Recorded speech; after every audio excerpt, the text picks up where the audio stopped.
कहताने बाबूजी ना रहे दे हम घर में, कहताने बाबूजी ना रहे दे हम घर में। चार बेरी हो रहलिया मेला दिन भर में, हो गईनी कंगाल हम तो माल के चक्कर में। अरे हो गईनी कंगाल हम तो माल के चक्कर में।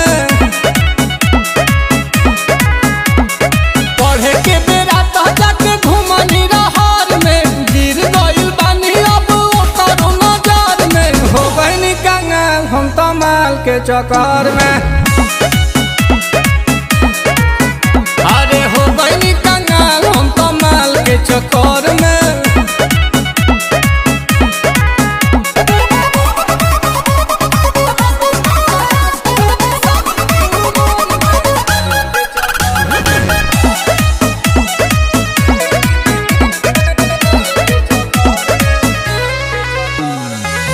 करेला पाप कोई पाकिट मरनी बाप के, गाली पछाप अभिले बाउन के थाप के। कि हम तो अपन ही घरवा में चोर भईनी, बाटे कर जला दाइल करज खोर भईनी।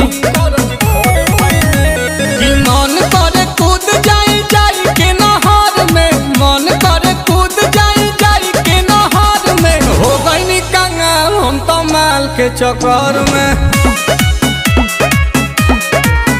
अरे हो गईनी कंगाल हम तो माल के चक्कर में।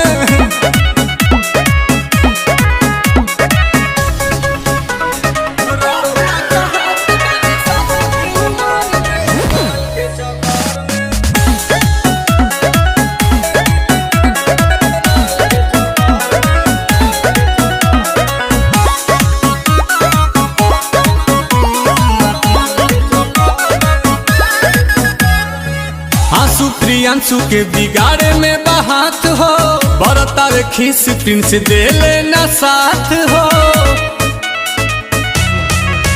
भैले नील कमल घर के न घाट के, अब तो मलियो भगाई देले डांट के। रड़ुआ का हाथ बानी शादी के उमर में, रड़ुआ का हाथ बानी शादी के उमर में। हो गईनी कंगाल हम तो माल के चक्कर में। अरे हो गईनी